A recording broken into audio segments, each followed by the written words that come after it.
د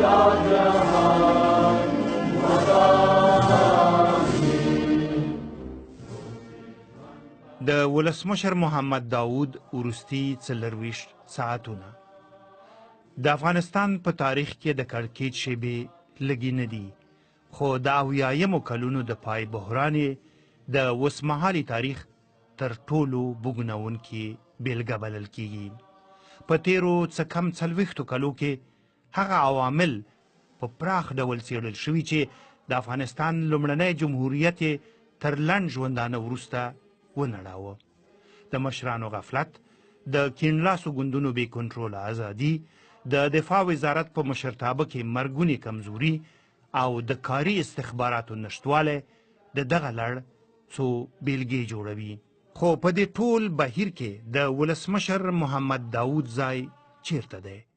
هغه مهال چې مرګ یې په څو قدمۍ کې و، څه احساس یې درلود؟ آیا د ځان او خپل نظام د ژغورنې ټولې لارې پرې تړل شوې وي؟ او آیا خپل ټول امکانات یې وکارول؟ هڅه کوو 40 کاله وروسته یو ځل بیا د ولسمشر محمد داود د ژوندانه پر آخري ګامونو تیر شو او د وروستیو شیبو په روحي حالت یې ځان وپوهوو. د دې موخې لپاره مو د هغه د کورنۍ له پاتو غړو، نږدې ملګرو، د کابینې له غړو، د جمهوري ګارد له افسرانو، د کور له کارکوونکو او دغه راز له یو شمېر کودتایي افسرانو او مشرانو سره مرکې کړي او دا انځور مو چمتو کړی دی. دا لیکنه د کرونولوژیکو یادښتونو بڼه لري چې د 1350 کال د ثور له 9 نه د 8 تر سهار پورې د شاوخوا 24 ساعتونو د پیښو یو لنډیز جوړوي. هغو کسانو ته چې موږ ورسره خبرې کړي بې له شکه ګرانه وه چې دومره کلونه وروسته هره شیبه په دقیق ډول ورپه زړه کړي، خو بیا هم هڅه شوې چې کښل شوی انځور له اصلي حالت سره تر ډیره نږدې راشي.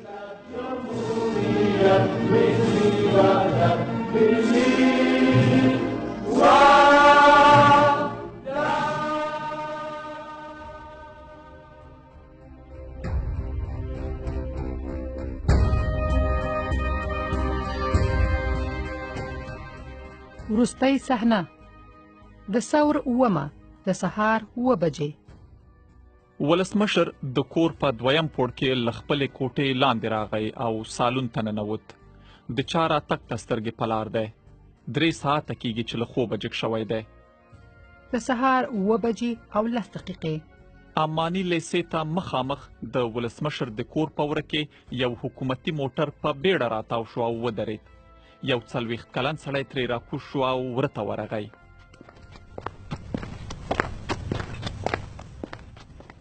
د سهار 9 بجې او 15 دقیقې. ساتونکو مېلمه وپېژانده او تر لږ ځنډ وروسته یې دننه ور پرېښود. دا د کورنیو چارو وزیر عبدالقدیر دی. ولسمشر او وزیر دواړه یو میز ته کېناستل. وزیر غږیږي او ولسمشر غوږ نیولی دی. اصلي خبره د خلک دیموکراتیک ګوند د مشرانو نیول دي چې تېره اونۍ یې په کابل کې د حکومت خلاف ستره مظاهره کړې وه. غونډه اوږده نه ده. د سهار 9 بجې او 10 دقیقې.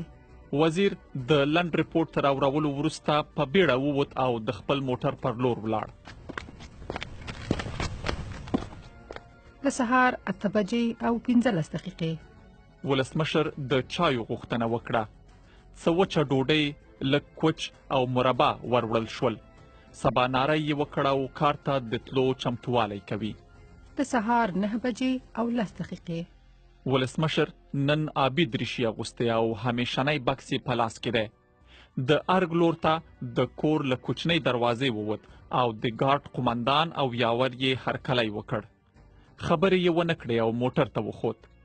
هوا نن سړه ده او ولسمشر د وروستیو ورځو پر خلاف نن د کار ځای ته پلی نه ولاړ. ښایي بیړه یې درلوده او غوښتل یې تر ګلخانې ماڼۍ شاوخوا 1 کیلومتر لاره ژر ووهل شي. د سهار 9 بجې او 10 دقیقې. ولسمشر د ماڼۍ په لومړي پوړ کې د کابینې د غونډو تالار ته ننوت او پر خپلې څوکۍ کېناست. وزیران لا مخکې د میز تر شا ټول شوي دي، خو 2 وزیران نه دي راغلي. د فواید عامې وزیر غوث الدین فائق پکتیا ته تللی او د دفاع وزیر ډګر جنرال غلام حیدر رسولي په پوځي قطعاتو کې د خادیو په سمبالولو بوخت دی. میله د خلقي او پرچمي مشرانو د نیولو په ویاړ جوړه شوې ده. د کابینې غونډې معمولاً پر سه شنبو جوړیږي، خو وړمه ورځ ټول مسایل ونه څېړل شول او د پنجشنبې ورځې ته چې نن ده وځنډول شول. اصلي موضوع د کار او کارګر قانون دی چې خبرې پرې کیږي. لومړی د کورنیو چارو وزیر عبدالقدیر ته وار ورکړل شو چې د حکومتي ضد مظاهرو په تړاو د نیول شویو کسانو یعنی خلقي او پرچمي مشرانو د نیونې او په ښار کې د امنیتي حالت په اړه معلومات ورکړي. هغه وویل ډیری تورن کسان نیول شوي او د کابل ولایت په یوه خونه کې ساتل کیږي. د سهار 10 بجې د کار او کارګر پر نوي قانون بحث پیل شو. خبره پر دې ده چې کارګر په کومو شرایطو کې د اعتصاب حق لري. وزیران خپل نظرونه وایي. د سهار 10 بجې او 10 دقیقې د دود خلاف د جمهوریت ګارد قومندان جګړن صاحب جان په بیړه غونډې ته ننوت او د ولسمشر په غوږ کې یې یو څه وویل. جګړن بیرته ووت. غونډه ادامه لري. وروسته څرګنده شوه چې ولسمشر ته له څرخي پلنه د څو ټانکونو د راوتلو خبر ورکړل شوی و. ولسمشر لارښوونه کړې وه چې معلومات دې وشي چې ټانکونه چا راغوښتي دي، ځکه ده پخپله دغسې امر نه دی کړی. د سهار 10 بجې او 45 دقیقې بیا هم د معمول خلاف د ګارد 2 نور افسران په بیړه د ولسمشر خواته ورغلل او یو څه یې ورته وویل. وروسته ښکاره شوه چې افسرانو ولسمشر ته خبر ورکړی و چې ټانکونه بې له دې چې لارښوونو ته ځواب ووایي په بیړه د ښار لور ته پرمخ ځي.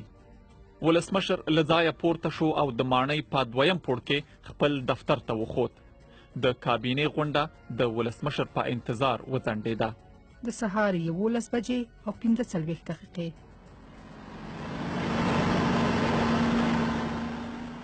دوه ټانکونه د رادیو افغانستان مخې ته رسیدلي او عسکرو یې د خپرونو ولکه تر ګوتو کړې ده.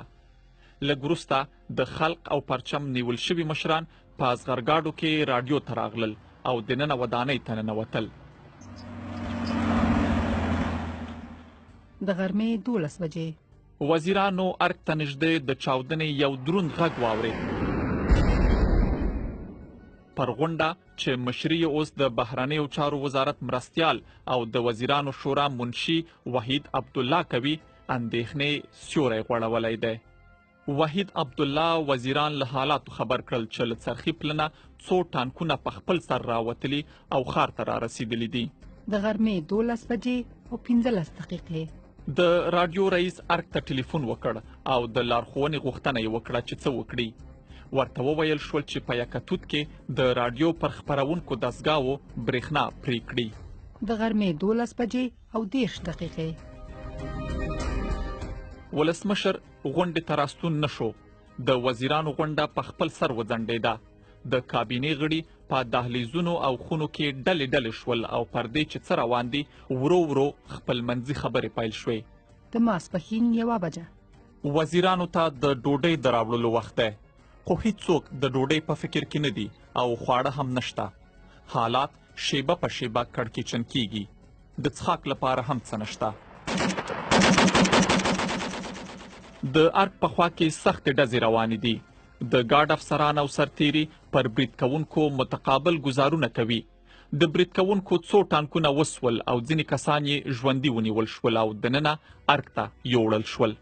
د ماسپښین 1 بجه او 10 دقیقې د برید کوونکو یو مشر د څرخي پله د 4 زغروالې لوا کنډک مشر اسلم وطنجار په بیړه خپل ټانک له ارګ نه رادیو ته په څټ کوي او خپلو مشرانو ته د حالاتو د ویجاړۍ خبر ورکوي. هغه وایي ګارد زموږ څو ټانکونه وویشتل، ملګري مو ووژل شول او که الوتکې هم د داود خان په پلوۍ راوالوزي نو بیا ورته درېدل ناشوني دي. د ماسپښین 1 بجه 10 دقیقې داود خان غوښتنه کوي چې د هغه د کورنۍ ټول غړي د زامنو، لوڼو، لمسیانو او د ورور محمد نعیم د کورنۍ د غړو په ګډون ګلخانې ته راوستل شي. د ماسپښین 2 بجې ولسمشر هڅه کوي چې د کابل له نورو قطاعاتو نه مرسته وغواړي. د دفتر ټلیفونونه هم پرله پسې زنګونه وهي. ولسمشر پخپله هغوی ته ځواب وایي او لارښوونې ورکوي. د ماسپښین 3 بجې په پښتونستان واټ کې د مخابراتو مرکز له ارګ سره غږیږي او په شاوخوا کې د سختو ډزو خبر ورکوي. خبرې لا روانې دي چې برید کوونکي د مخابراتو د مرکز دروازه الوزوي او دننه ورځي. له ارګ سره د مخابراتو مرکز رابطه پرې کیږي. د ماسپښین 3 بجې او 10 دقیقې 10 زغرګاډي په یوه کتار د راډیو پر خوا ورځي. په راډیو کې ځای پر ځای شویو کودتایي افسرانو ته پته لګیږي چې دا د داود خان پلویان دي. له دې امله چې له دومره ډیر ځواک سره مقابله ګرانه ده، کودتایي افسران هغوی ته وایي چې موږ هم د داود خان پلویان یو. نور مخته مه راځئ، وسایط مو همدلته ودروئ او تاسې راښکته شئ. تر دې وروسته هغوی نیسي او په دې ډول کودتا ته لومړنی لوی خطر لرې کیږي. د مازدیګر 4 بجې او 10 دقیقې رادیو افغانستان د برید کوونکو افسرانو لومړنی اعلامیه خپروي چې پکې د داود خان د رژیم د ړنګېدو خبر ورکړل شوی او له ټولو پوځي قطاعاتو نه غوښتنه شوې چې له ځایه ونه خوځېږي. د مازدیګر 15 بجې او 15 دقیقې ولسمشر د ګلخانې له 2یم پوړ نه لاندې راکوز شو او خپل وزیران ګوري. وزیران پرې راټول شول. ولسمشر هغوی ته ګوري او نری مسکای پر شونډو ده. وزیران غلي دي. ولسمشر وایي هیڅ تصور یې نه کاوه چې داسې یو حالت به راځي. اوس چې څه وشول نو پړه یې پر خپله غاړه اخلي. د مازدیګر 15 بجې او 50 دقیقې داود خان هماغسې له خپلو وزیرانو سره په خبرو بوخت دی. د پخلنځي یو کارکوونکی له یو لوښي سره چې په ډوډۍ کې نغښتي څو ټوټې پنیر یا ساندویچ ورسره دي د داود خان لور ته ورځي. ولسمشر یوه ټوټه واخیسته او له وزیرانو یې وغوښتل چې دوی یې هم واخلي. د مازدیګر 6 بجې مرستیال ولسمشر سید عبدالله یوه کوچنۍ راډیو په لاس کې نیولې ده. ویاند د کودتا اعلامیه خپروي. ټول ورته غوږ شول. د لومړي ځل لپاره په تاریخ کې د سلطنت ظلم، استبداد، وروستنۍ بقایا او د نادر خان د کورنۍ قدرت ولسمشر دواړه هغه افسران چې د اعلامیو متنونه یې په پښتو او دري ژبو ولوستل وپېژندل. یو یې جګړن اسلم وطنجار او بل د هوایي قواوو درستیزوال ډګروال عبدالقادر و. سید عبدالله په سپکاوي سره وایي ته اوس دې وطنجار ته وګوره. د ماخوستن 8 بجې او 45 دقیقې لاسي راډیو بیا هم چالان او د بی بی سی راډیو پر څپو ولاړه ده.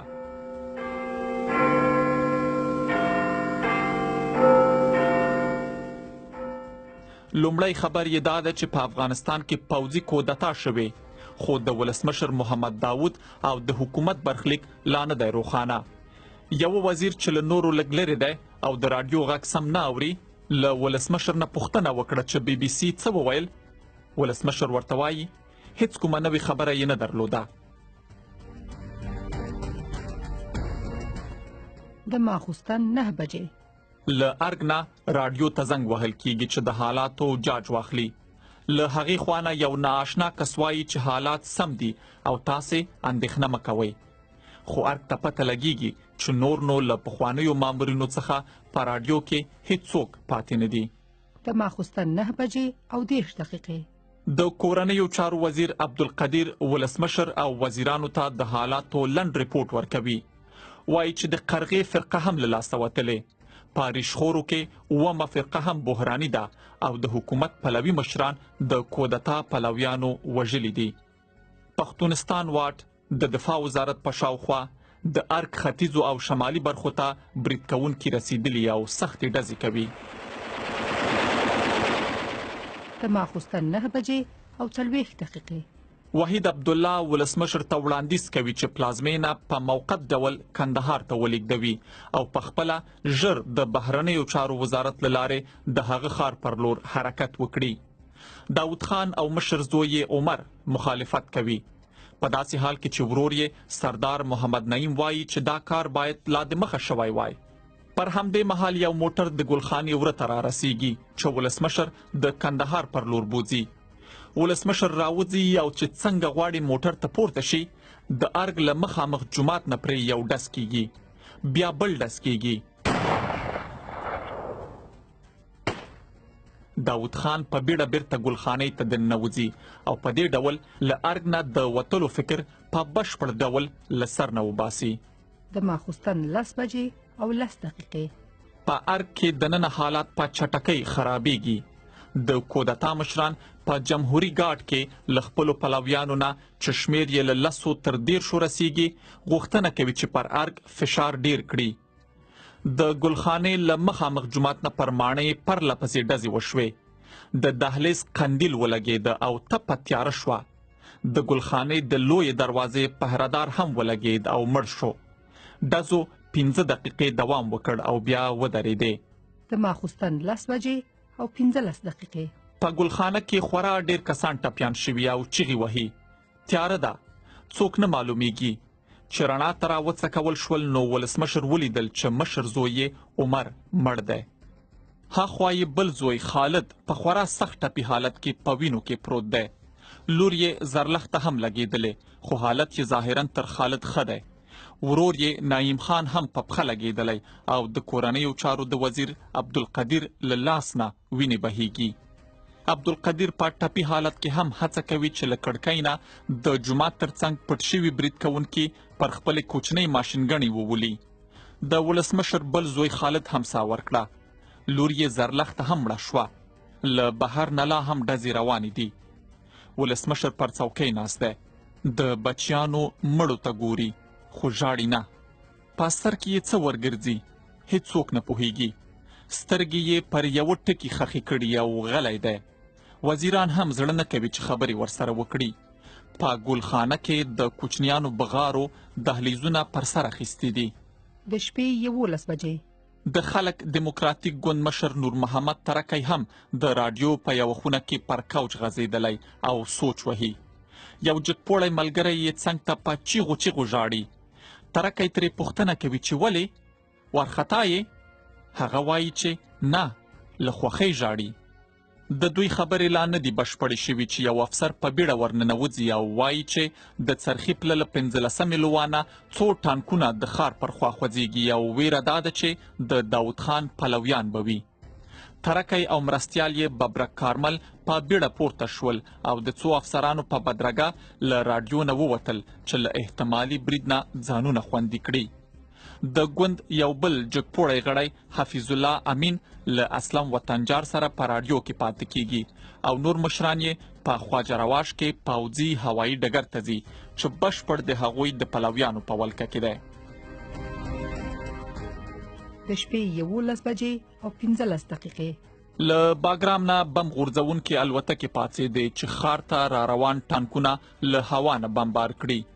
خو په مخابره کې سره پوهیږي چې دغه ټانکونه هم د کودتا ملګري دي او ځکه یې له ویشتلو ډډه کیږي. د شپې 12 بجې.